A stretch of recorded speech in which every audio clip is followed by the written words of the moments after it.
Boa tarde, querida família. Boa tarde a todos que estão vindo. Estamos mais uma vez aqui reunidos para aprender da palavra de Deus. E hoje nós vamos dar sequência, continuar a aula anterior. Vamos continuar falando sobre o que eu preciso saber para se relacionar com Deus.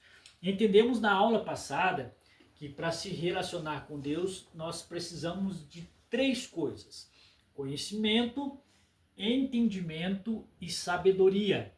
Começamos a falar sobre conhecimento e entendemos que o conhecimento que nós precisamos ter é o conhecimento sobre a verdade, e que a verdade é Cristo, né? A verdade é Deus, nós precisamos conhecer sobre Deus.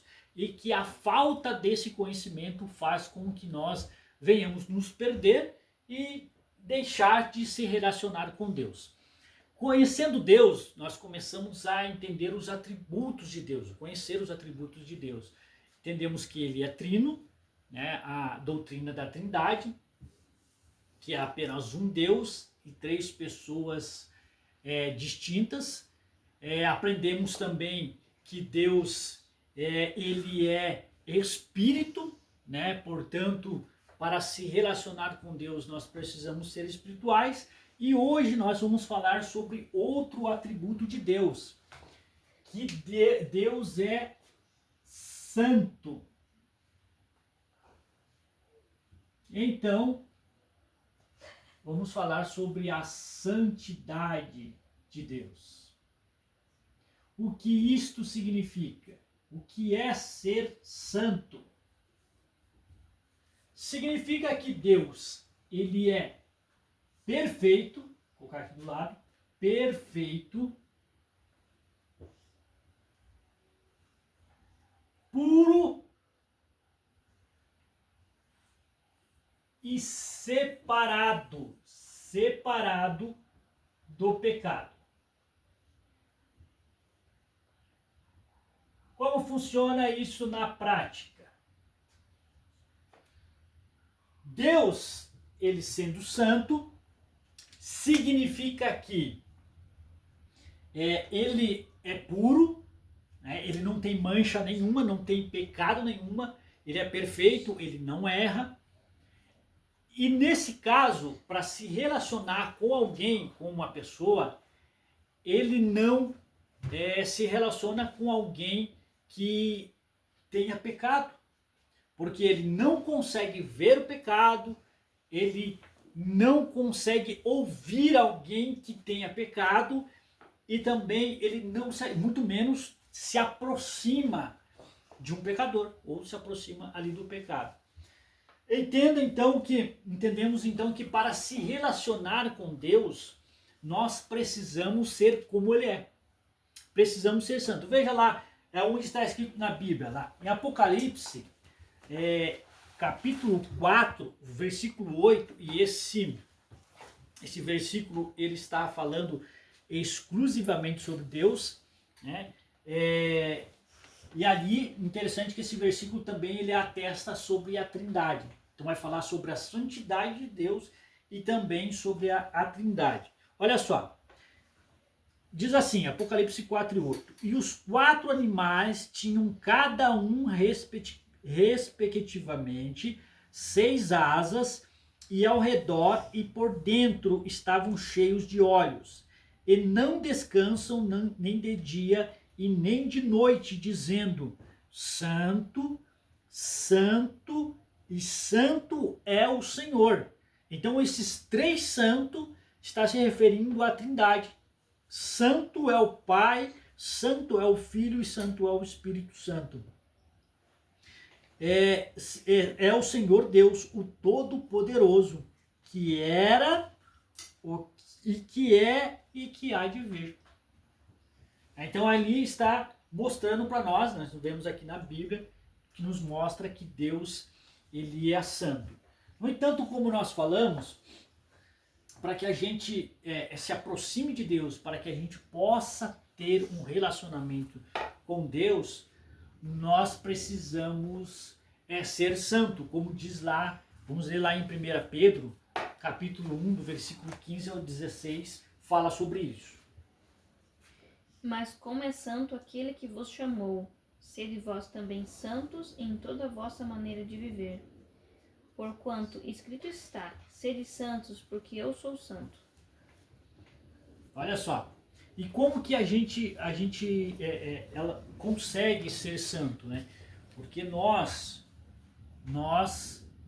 somos pecadores, né? A Bíblia, se nós formos buscar na Bíblia, entender na Bíblia, a Bíblia diz que todos nós somos pecadores e destruídos estamos da glória de Deus. Então nós vamos entender aqui como que faz, então, para se relacionar com Deus, se nós precisamos ser santos. Olha só o que diz lá em Isaías, capítulo 59, versículo 1 ao 2. Eis que a mão do Senhor não está encolhida, para que não possa salvar, nem o seu ouvido agravado, para que não possa ouvir. Mas as vossas iniquidades fazem divisão entre vós e o vosso Deus, e os vossos pecados encobrem o seu rosto de vós, para que vos não ouça. Olha só, viu que interessante? Então significa que Deus, se nós não formos santos, né, o pecado estiver em nós, Deus ele não vai nos ver, ele não vai nos ouvir e não vai estar no meio de nós, como nós vimos nestes versículos que acabamos de ler. Então, olha só, eu vou explicar o processo aqui de novo da Trindade, que nós vemos na aula passada, para nós entendermos como que faz. Agora, como é que a gente vai fazer para se relacionar com Deus, sendo que Ele é santo e nós somos pecadores? E a santidade de Deus impede, né, que Ele venha se relacionar conosco. O nosso pecado nos afasta de Deus. Nosso pecado, ele cria uma divisão entre nós e o nosso Deus, não nos permitindo nos aproximar dele, nem, no entanto, ele não se aproxima de nós. Mas há uma solução para isso, e nós vamos ver nesse momento aqui como isso funciona. Olha só, lembra que falamos na aula passada, né, sobre a Trindade, que Deus é o Pai, o Filho e o Espírito Santo. São três pessoas distintas e apenas um Deus. Vemos também que cada um deles tem um processo, uma responsabilidade, né, em toda a criação. O Pai, ele é o Criador, como nós vemos.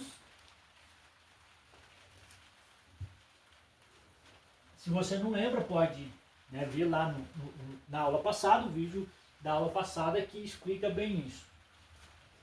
O Espírito Santo, ele é o Consolador. E Jesus, o Filho de Deus, ele é o mediador. Né? E quando fala Filho de Deus, está se referindo ao Pai. Porque os três aqui, eles são Deus. É um único Deus. Né? Então veja só, cada um tem um papel. Né? Como nós vimos na aula passada, o Pai ele tem o papel de criar, a responsabilidade de criar as coisas. É ele quem criou o mundo, criou todas as coisas. Ele quem estabeleceu as leis, as regras a serem seguidas. Todas as leis do universo, né?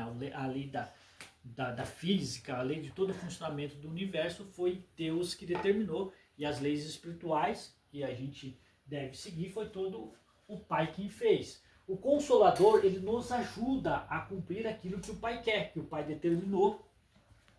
Nos ajuda a estar diante daquilo, da altura daquilo que o Pai deseja de nós. E também é ele que nos convence, né, do pecado, da justiça e do juízo.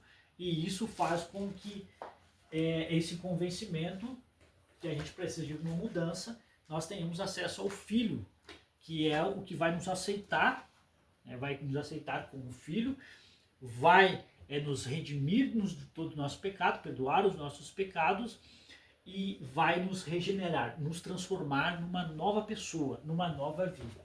E olha só que interessante. Então aqui, para a gente ter acesso ao Pai, né, e ter acesso a Deus, assim como nós vimos, nós precisamos ser santos.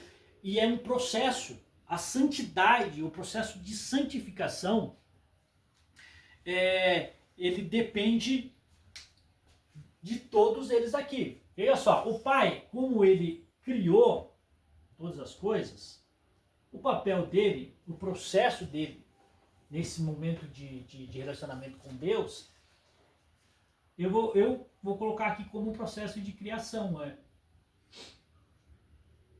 Esse é o processo. Criou todas as coisas, estabeleceu todas as coisas, e aí ele passa a responsabilidade para o Espírito Santo, para nos ajudar a cumprir aquilo que o Pai determinou. E quando o Espírito Santo fala conosco para nos convencer do nosso pecado, que nós estamos errados, que nós precisamos mudar, que nós precisamos ter um relacionamento com Deus, e nós somos convencidos, esse processo ele se chama conversão. O que é a conversão? É uma mudança de rota. Você está num caminho, você está seguindo aquele caminho, vem o Espírito Santo e te convence, te mostra que você está errado, então você decide o quê? Mudar de caminho, fazer uma conversão. E aí, quando nós tomamos essa decisão, o Espírito Santo nos convence e tomamos essa decisão, entra a responsabilidade do Filho. Que é através de Jesus Cristo que nós somos aceitos como filho. É através de Jesus Cristo que nós somos transformados, somos regenerados. E olha que interessante esse processo. Deus, ele não vê, ele não se relaciona, ele não escuta quem é pecador. Quem é pecador? Então, Deus teve que fazer algo aí no processo para que pudesse se aproximar de Deus, mesmo nós sendo pecadores. E a responsabilidade de mudar tudo isso foi sobre o Filho. Porque mesmo nós sendo os pecadores, a partir do momento que nós aceitamos a Deus, aceitamos Jesus Cristo como o nosso Salvador, lembra que o processo do Filho é nos redimir, que é perdoar os nossos pecados. Ele perdoa. Perdoar. E a partir do momento que Jesus ele perdoa os nossos pecados, ele nos redime, que é o perdão, e ele também nos transforma, nos regenera, nos transforma em outra pessoa. E essa pessoa que Jesus Cristo nos transforma-nos em santos. Então, quando nós oramos, o Pai, ele vê o sangue de Jesus Cristo sobre a nossa vida. E Jesus é santo. Então, ele nos ouve. Ele ouve a nossa oração. E através do Filho, através do sangue do Filho que nos regenerou, que nos transformou, aí Deus consegue ter um relacionamento conosco. Porque através do sangue de Cristo nós nos tornamos santos. E esse processo que nos dá acesso ao Pai, todo esse processo que vai fazer com que nós possamos nos relacionar com Deus, ele se chama santificação.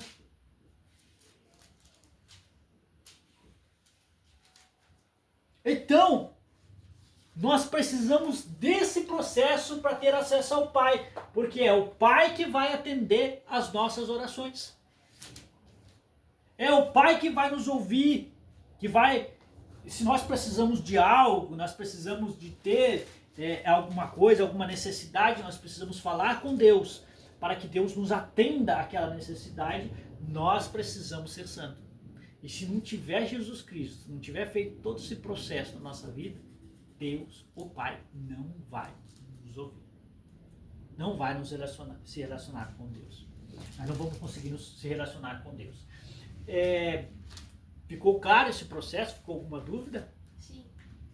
Qual dúvida? Sim. Nenhuma? Então tá, vamos lá. Eu vou apagar aqui e lembra que nós falamos na aula passada também, para fácil compreensão de como funciona a Trindade, né, e como que é o papel de cada um. Eu expliquei também que Deus é uma entidade, né? Por uma entidade. Eu só gostaria de reforçar que essa entidade, que é Deus, é uma entidade imutável,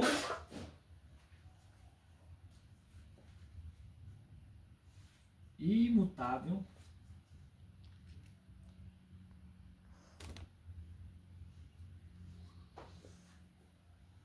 Imutável. Hum? Imutável. É isso aí, imutável. Ah, tá. Perdão, é um V aqui, né? Imutável. É também uma entidade atemporal e não espacial. Esses são uns atributos de Deus aqui também. Então, imutável, atemporal e não espacial. Que isso significa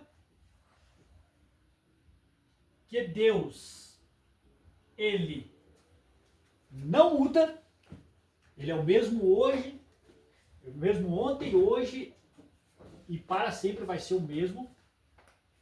Ele é atemporal, ele não está dentro do tempo, o tempo foi Deus que criou, então ele não tem as limitações do tempo. Deus significa que Deus sempre existiu, então ele não tem um começo, ele não tem um meio, ele não vai ter um fim. Então ele não está dentro do mesmo tempo que nós. E ele é não espacial, então ele não ocupa o mesmo espaço que nós. O espaço e tempo que nós conhecemos foi feito para nós. Deus, ele está fora desse espaço e desse tempo nosso, tá? Então vamos apagar aqui só para reforçar essa parte aqui que eu acabei esquecendo quando nós falamos sobre a Trindade. Certo? Então, primeira parte, o próximo atributo, melhor dizendo, o próximo atributo de Deus que nós vimos aqui foi a santidade de Deus, que Deus, ele é santo. Vamos falar sobre o próximo atributo de Deus. Deus é onipotente.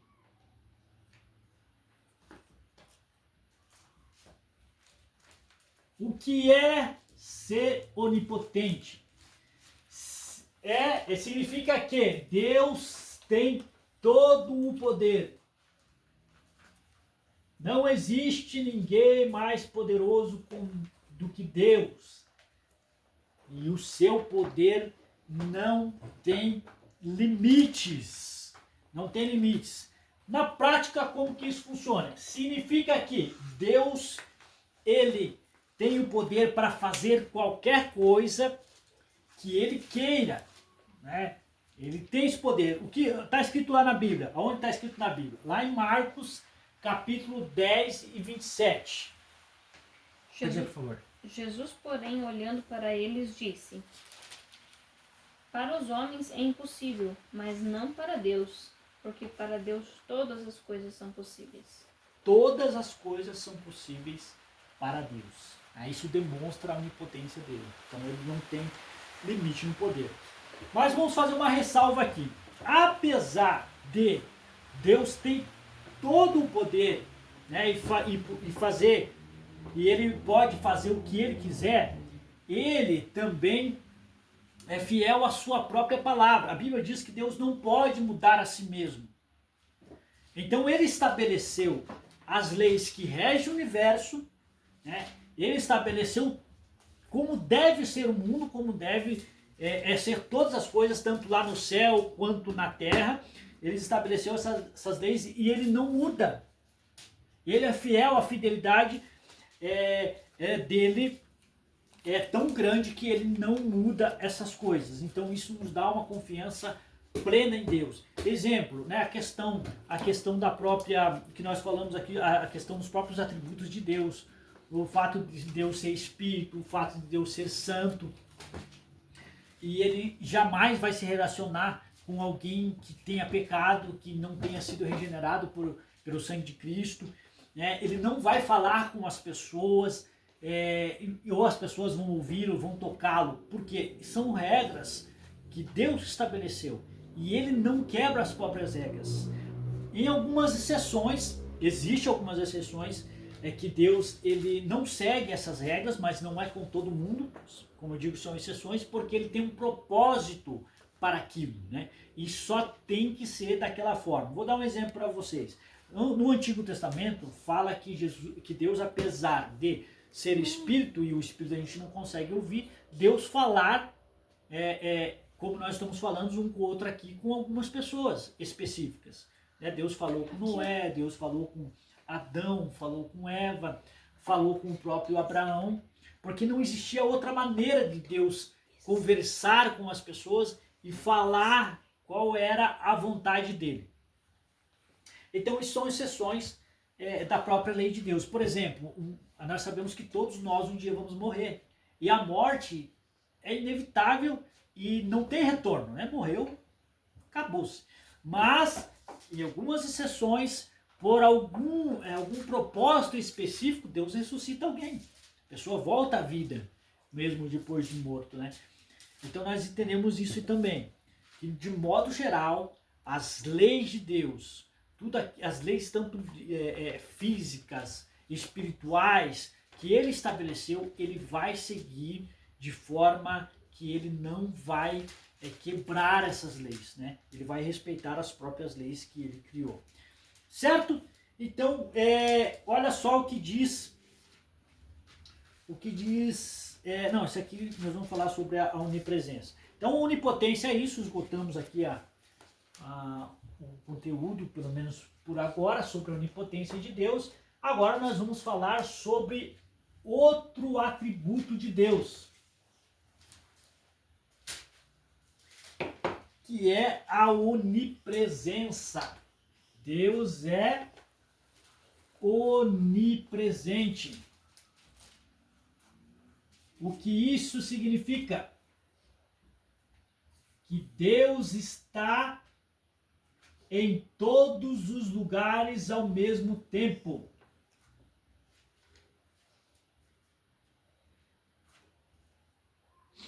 Deus está em todos os lugares ao mesmo tempo. Isso é um atributo específico de Deus. Como que funciona na prática?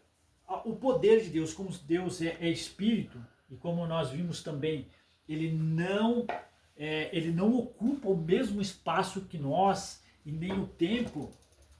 Deus consegue estar em todos os lugares ao mesmo tempo. Mas existe uma diferença entre essa presença dele, que é o poder dele, que abrange todos os lugares, com uma chamada de presença manifesta de Deus, que é o lugar aonde ele quer habitar ou aonde ele deseja estar. E quando Deus tem uma presença manifesta, ele quer estar em tal lugar, ele está se manifestando ali, nós vamos sentir a presença de Deus. Nós não vamos ver, pelo fato de ele ser espírito, não vamos ver ele, não vamos ouvir ele e tampouco vamos tocá-lo, mas nós vamos sentir a presença de Deus. E olha que interessante, essa onipresença de Deus, ele vai abranger o universo todo, vai abranger o céu, o universo, né, debaixo das águas, em cima da terra. Olha que está escrito lá em Salmos 139, no versículo 7 ao 10, que nos diz claramente sobre isso. Senhor, tu me sondastes e me conheces.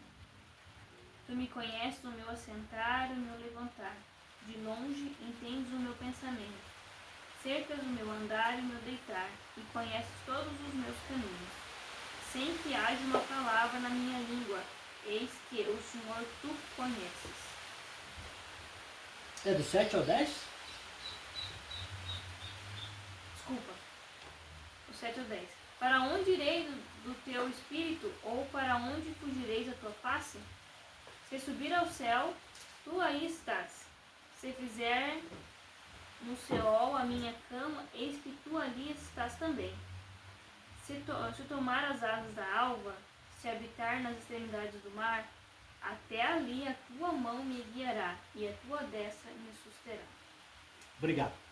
Então ali, ó, você vê, os Salmos ali está falando claramente sobre a onipresença de Deus, né? Que Deus, ele está em todos os lugares, né? O primeiro texto, a Priscila se equivocou ali, mas fala sobre a onisciência de Deus, né? Aí vamos falar sobre isso. Mas esse versículo fala muito bem. E olha só que interessante. Apesar dessa onipresença de Deus abranger todos os lugares, há só alguns lugares em que Deus quer estar. Um exemplo, a gente está num lugar onde a gente está adorando a Deus, está louvando como este momento que nós estamos fazendo aqui. Então Deus está presente, porque a própria Bíblia diz que aonde estiver reunidos 2 ou 3 em meu nome, Jesus fala, e eu estarei no meio deles. Então a presença de Deus manifesta nos lugares em que a gente adora a Deus, em que a gente está cumprindo nosso dever com Deus ali, de se relacionar com Deus.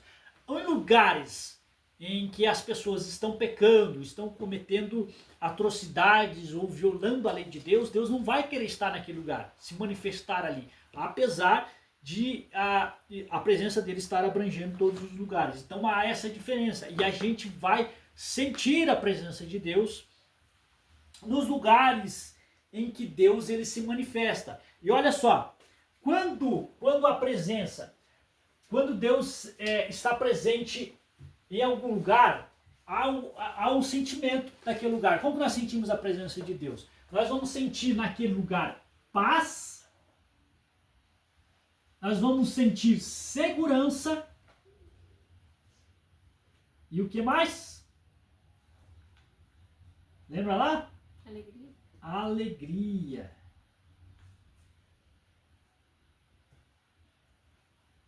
Esse é o sentimento da presença de Deus. Esse é o sentimento que todos nós que se relacionamos com Deus precisamos ter.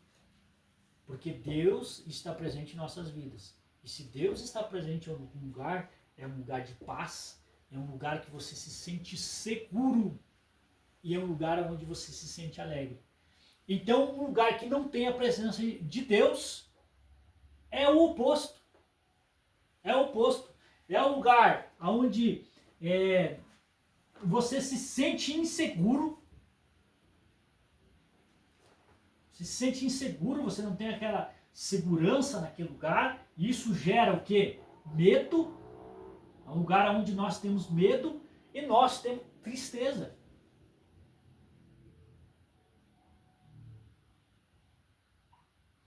Então são esses sentimentos onde Deus, ao lugar onde Deus não está, onde não há uma presença manifesta de Deus. Ele gera insegurança, ele gera medo, gera tristeza nas pessoas.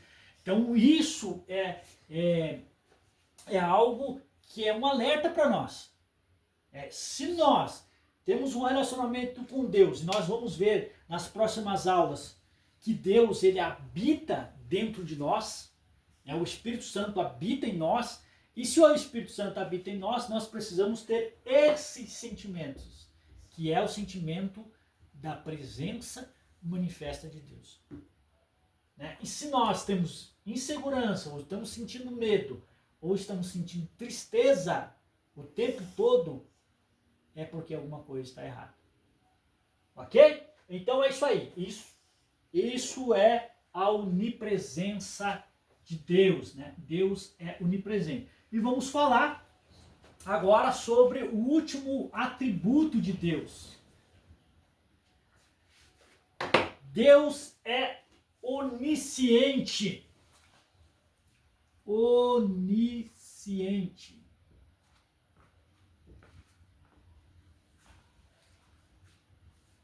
Nós já lemos, né, lá em Salmos 139, no versículo 1 ao 4, a Priscila já leu lá que Deus, ele sabe todas as coisas. Então é esse texto da Bíblia. Quer que eu leia novamente? Leia, por favor, então, de novo. Senhor, tu me sondastes e me conheces. Tu conheces o meu assentar e o meu levantar. De longe entendes o meu pensamento. Cercas o meu andar e o meu deitar, e conheces todos os meus caminhos. Sem que haja uma palavra na minha língua. Eis que, ó Senhor, tu me conheces. Tudo conheces. Então, olha só. Então, Deus, ele sabe todas as coisas. Não há nada que nós possamos esconder de Deus. Então, ele sabe. E essa onisciência dele abrange o passado, vai abranger tudo que já aconteceu, Deus sabe. Abrange o presente, Deus sabe tudo que está acontecendo neste momento, e abrange o futuro. Deus sabe o que vai acontecer ainda. E isso está claro na Bíblia, por exemplo, o livro de Apocalipse, que fala sobre os acontecimentos futuros, de tudo que ainda vai acontecer. E ele conhece, além de ele conhecer tudo o que vai acontecer, ele conhece o ser humano, os pensamentos dos seres humanos, e ele conhece as suas intenções. Antes de alguém fazer alguma coisa, ou antes de você pedir alguma coisa para Deus, ou fazer alguma coisa, Deus já sabe o que você vai falar. Deus já sabe o que você vai pedir. Deus já sabe o que você vai fazer. Então Deus nos conhece melhor do que até nós mesmos. Olha só o que diz lá em Salmos. Salmos nós já lemos, Mateus, no capítulo 10, do versículo 29 ao versículo 30.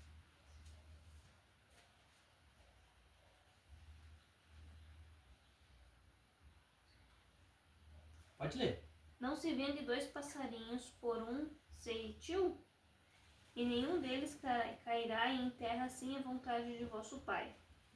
E até mesmo os cabelos da vossa cabeça estão todos contados. Olha só que interessante. Então Deus sabe todas as coisas, até os cabelos da nossa cabeça, Deus já sabe certinho quanto que é. Quando vai cair um, quando vai nascer outro cabelo, Deus já sabe de tudo, Deus sabe todas as coisas. Então é isso aí, a onisciência de Deus é que nada passa desapercebido de Deus. Ele sabe de todas as coisas, ele sabe o que nós precisamos antes que nós venhamos a pedir para ele algo. Ele já sabe o que nós precisamos.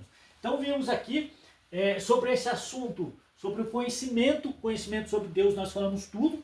Na próxima aula nós vamos falar então sobre o entendimento, vamos falar sobre esse assunto para nós entendermos como que nós fazemos aí para ter um relacionamento com Deus. E é isso, Deus abençoe a todos e aí até a próxima aula.